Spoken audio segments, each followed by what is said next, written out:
Ayan, puro pa diretso na lang gawin ninyong patubig. Ayan, ang magiging bagsak nyo na po ng tubig dyan, kung saan yung area po na mataas, pababa. Ito, medyo paumbok ito ano. Yan nga sinasabi ko Oo, sa inyo. yung paumbok na ito, gagawin ninyo, kung bata pa naman siya, patrabaho ninyo, ipapatag ninyo sa trabador. Oh. Pala, pwede pala dyan. Pero para mapala yan, dapat medyo basa. Okay. O, kasi pag tuyong ganyan, mahirap palahin eh. O, ganun din yun sa may kabila na yun. Hindi naman pala siya, tawag dito, hindi naman pala si slide.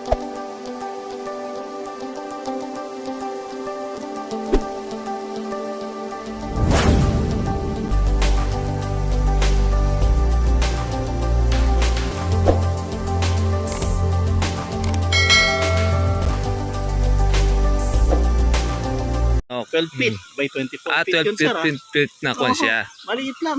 Maliit lang ang kuwan niya. Kaya ang dami pa nating open spaces. Kaya pa pwede palang malagyan pa. Dati ko ito, kapili ko yan. Pero nag-stop na ako.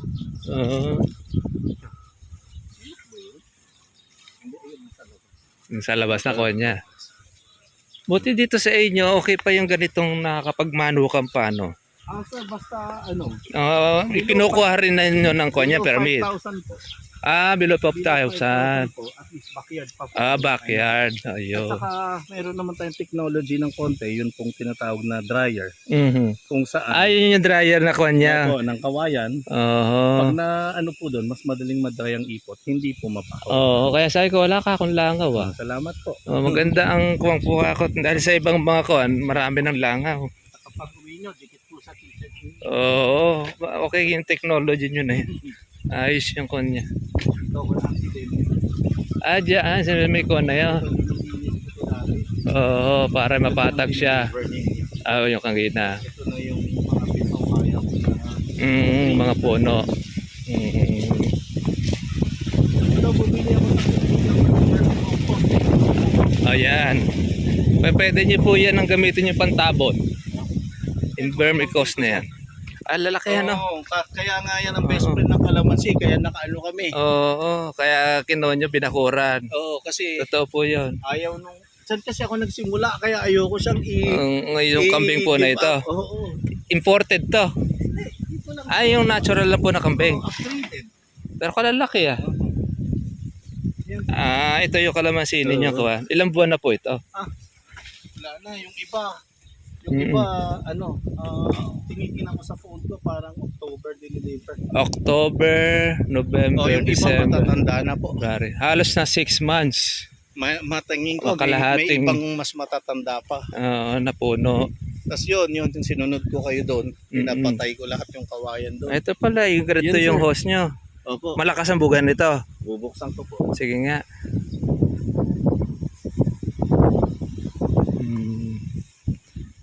Ayan yung submersible, ano? Doon po tayo titingin. Tingnan natin. Dream ko rin to, kaya sinubukan lang namin. Yung talong. Sa gitna. Pag sa gitna. Madali lang i-develop ito. Yes, sir. Meron pa pala kayo mga host din eh. Kasi pag water is life, sir eh. Pag wala pong tubig. Iba naman nakakatuwa na. May ba mga malabong na iba, ano?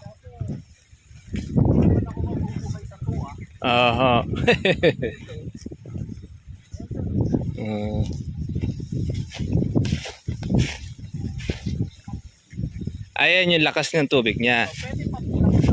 Malalakasan pa. Puro uno. Naging uno na po.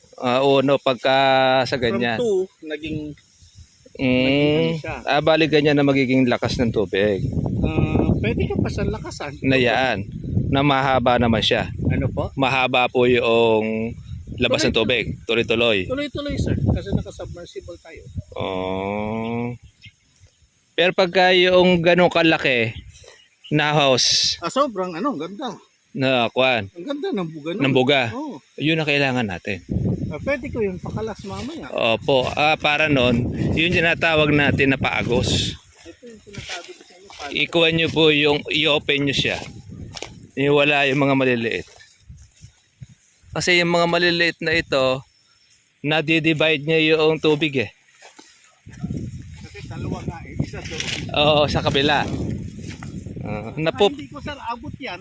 Hindi Yun umaabot. lang po yung aking block. Yun lang po yung, Yung mga block niya. ko. Opo. Kasi dati yung block ko na yun. Hanggang doon lang sa red gate. Sa red gate. Ito, sir, Kaya habang lumiliit siya. Hindi pa kita nasun. Ayaw makinig sa akin ng tao eh. Sabi Sabi ko lagyan nilang letter Y. Na ganong to. opo, dapat meron yan, no? Oo. Saan siya nakakapit? Dito. Diyan lang. Oo. Sinabi ko na sa kanila eh. Tukod. Lagyan nyo ng Y. Pag wala po ganyan na tukod siya, pwede nyo na siyang talian po ng tinatawag natin na straw. Okay. Yung malaki. Kahit wala siyang Y, at least yan, hindi siya laro ng laro. Huwag yung kuan, dapat yung straw na malapat para hindi siya masakal. Pwede yan talaga to, kailangan ko natin. Ito sir, to date. Sinunod ko rin kayo, tinigang ko. Hindi pa ako nagdidilig, ngayon lang. Ngayon lang po kayo Hindi magdinig. pa. Di pa. Kasi sabi nyo, 20 days eh. Oho. Kaya hindi ko yan dinidiligan. Hindi niya pa dinidiligan siya. Inintay ko yung advice nyo. Para magbulaklak siya. Paano ba yung ganito? Ilang beses ba ito dinidiligan? Pag may bunga ng ganyan. Paano yung ganitong wala? Na walang bunga. Tingnan ko yun naman yung advice na Na wala rin bulaklak. itlog na ba yung Yung dahon. Nag-uulan po ba rito sa inyo? Hindi masyado. Hindi masyado. Ganito po, ganito. May mga bulaklak na pala iba at may mga buko na, no? Papatayin ko na sara. Sige po. Ito may buko na ito. Opo. Nakakatuwa naman eh.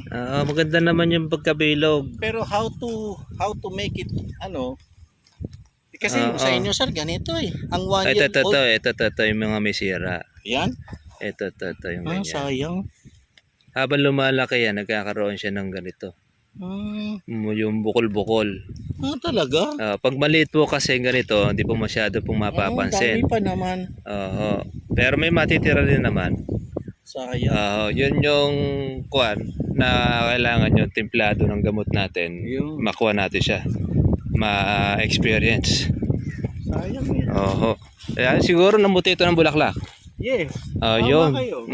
Kasi ito, mula noong makatikim ng tubig yan, basta nalagyan ng pataba, mumuti ng bulaklak yan. Ang klase ng lupa nyo rito ay lupang pila. Na matigas siya kapag hindi natutubigan. Yes. Pero parang very rich siya. Brown po eh. Brown siya. Pwede siya. Pwede nyo po rito ihalo. Magkuhan po kayo. Yung mag-organic kayo ng tayo ng manok. Kailangan lang, wag yung sariwa nyo ilalagay. Dapat yung soil na siya. Ito, lalabasan ito maraming bulaklak. Kaya nga, nakakatawa ko eh. Kasi we do not know how to... Paano magtuloy? How to take care of it. Parang... Ito. Pag nabusog po ng tubig, ito yung sinasabi natin sa inyo, na ito, pag nadaanan lang ng tubig, nasa balat lang. Ganun. Kailangan dyan, di ba sabi ko po yung kwan dito. Wala naman kayo rito pala yung sabi ko sa'yo, hindi pala nakaslope to. Akala ko slide. nakaslope eh. Doon sa may taas sa may gitna na yon, doon nyo pa agusin, papunta rito. Ang gagawin nyo lang dito, meron ba kayong nag-aararo rito? Wala. Meron akong pang-araro. Ayun, pang-araro, araruhin nyo itong isang diretso na yan. Ganon? Isang linya. Sige. Tapos doon sa kabila, dito rin. Araro yan dito. Hindi naman ganun kalakihan dito. Okay. Yan. Tapos yun ang pinakapangharang ninyo. Na tubig, na parang style pilapil. Okay. Tapos paagusan nyo ngayon ng tubig, doon na sa mismong kalamansi, aagos siya ngayon. Doon manggagaling sa may taas. Pababa dito. Sa mismong kalamansi, hindi doon sa kanal. Mismo kalamansi na rin yun. Kasi yun na po ang mismong puno na yun ang magiging kanal ninyo. Okay. Kaya doon siya mabubusog. Pag yan po ay naagusan, ay maglalabas pa po ng maraming bulaklak yan. Okay. Yung mga tiklo po na dahon na yon ay masisiyahan. Yun nga. Ganon din dito. Yun nga. Ngayon, yung pong hose po ninyo na yon na kawan, ganun na lang po bilhin ninyo. Huwag po yung mga maliliit na yan dahil medyo mabibitin kayo dyan. Kung sabi nga ninyo, malakas naman ang tubig. Oo. Yun ang kailangan. Yung hose na didress na yon, Didos. didos, Oo. yun ang maganda. Nak- Para tudling-tudling po ninyong gagawin. Eh, pagka yung maliliit na yun, mauuhaw yung kalamansi. Lalo ngayon, pa-tag-araw tayo. Okay. At least nun, magkaroon kayo ng patlang din sa pagpapatubig. Oo. Ay, madaling tubigan ito. Bakit ito? May maliit, Mm-mm. may napag-iwanan. Ito, di ba? Ito yung kuwan niya. Pagka hindi flat yung kanyang kuwan, pag naayos ito, kung saan yung mababa, doon natin ililipat yung lupa. Para siya magpatag. Ay, meron, no? Ganito, kailangan ganito. Ayan, opo. Yan, okay. Ganyan. Guguhitan natin dito. Papatayin ko lang. Oo. Para Para yung yung... dream ko nga sana, server, ito. Mm-mm. Lagyan ko, kaya sabi ko sa iyo, portion. Yun muna. Sige po, pwede Kasi po ito, yan. give up ko na muna yung mga saging. Oo. Ay, wala pong kuwan sa saging eh. Tapos, lagyan ko pa. Opo, pwede po yan. Ang laki po pala na pagitan ninyo, 4x4. Ha? 4x4 po yan. Hindi ko alam. Parang, Ilan yata yan eh. hindi. 9 feet eh. Ay, kuwan po to. Kasi Parang 4? mahigit. Sabi ko kasi dati Baka gusto ko 5 kasi yan. yung sasakyan, Ah, dito. yung tricycle. Ah. Parang pag nagkaharap. Eh, sobra-sobra pa. Okay. Oo. Ay, ito pa pwede pa ninyo lagyan na isa to. Hindi nga. Opo. Ah. Malaki itong kunyo na ito, pagitan. Sa amin, 3x2, pwede na. Ito naman, kaya kong bukayin. Interior Mm-mm. lang naman ang katapat niyan. Oho, Kasi ito. may butas na yung iba eh. Ito yung ginagamit natin. Oo, pero hindi ko po abot yan hanggang... Pero pagdating ba doon sa may kuwan na yun na yung tubig niya lumalakas? Saan ha? Awa kasi sa may dulo na yun. Di po ba nagbabago Hindi yung... ho. Hindi. Hindi ko. Pagka po nandun na sa may kabila, di ba magpapatubig kayo? May dulo. May letter L kung kunyari. Hindi ko magbabago. Di ba bago? Ayun pala eh. Ang kailangan nyo lang po dito, meron kayong tawag dito, yung hose na titiklop. Distress. Na tela. Mas makuha yun. Okay. Ito lang po yung pagdudugtong-dugtong ninyo pagka po sa bawat tudling. Ganun. Ganun nyo. Makikita nyo po yung ginagawa natin sa patubig. Una natin inaayos, ito muna ang daan ng tubig. Dito. Okay. Kaya pwede nyo pong araruhan dito. Okay. Yan. Linya. Bawa. Saan ba kayo mas ganadong magpatubig? Pag ganon. Actually yan, O pahalang. 18 po kasi yan eh. 18. 18 pieces simula po dito. Hanggang dulo ko 18. Hanggang 18. Oo. Ayan, puro pa diretso na lang gawin ninyo yung patubig. Ayan. Ang magiging bagsak nyo na po ng tubig dyan, kung saan yung area po na mataas, pababa. Ito, medyo paumbok ito eh. Ano? Yan nga sinasabi ko Oo, sa inyo. yung paumbok na ito, gagawin ninyo, kung bata pa naman siya, patrabaho ninyo. Ipapatag ninyo sa trabador. Pala, pwede pala dyan. Pero para mapala yan, dapat medyo basa. Okay. Kasi pag tuyong ganyan, mahirap palahin eh. Ganun din yun sa may kabila na yun. Hindi naman pala siya, kuwan eh. Tawag dito, hindi naman pala sliding eh. Ito pala isa. Ito. Yan ang Ito, madali itong patubig. ayan. Puro dito galing sa itaas ng tubig yung pababa. Ito yung in-order ko sa inyo. Dito itatanim. Yan. Ito parang trip lang yan. Meters agwat simula po dito. Kasi tatanggalin ko naman to later. Opo, sige. Yan. Ito yung hukay, ano. Opo. Lagyan nyo na po rito ng kuwan. Ang pantabo ninyo rito, yung bermic kuwan ninyo. Oo. Basahin nyo po siya, punuin nyo muna ng tubig. Diba? Pwede pa ako dyan ng isa? Pwede pa po yan. Sayang kasi yung space. Tsaka masyado malaki po ang pagitan nyo rito. Pwede po kayo mag-space, magtanim. Malaki-laki nga ito. Ayan, 3 meters yan. Oo, pwede yan. Yan ang ano na. Ito muna. Ito po ang pinanguhukay nyo rito, yung makina na. Hindi ho. Yung mano-mano. Mano-mano. Oo, matigas nga yung lupa Pero nito. yung auger ko eh. Yung auger. Nandun eh. Oo, pwede. Oo. Eh, sakto lang ito.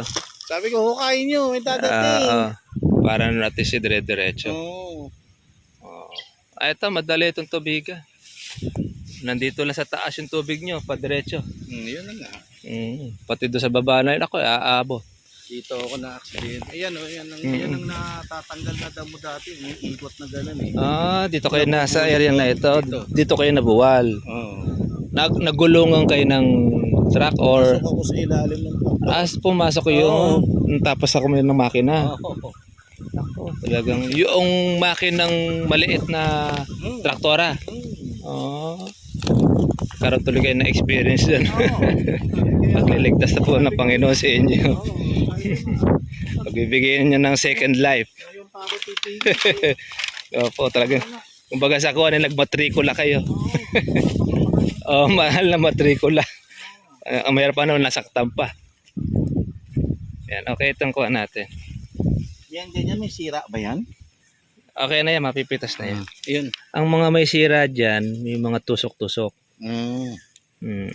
Kasi Ito po pa, ang mga buko natin, ito gaya na yan. No? Pag lumalaki na siyang ganyan, nasisira na. ganun? Oo. Kaya ito, Sayang. may possible po na masira pa itong Ang kuha na sayang. ito. No?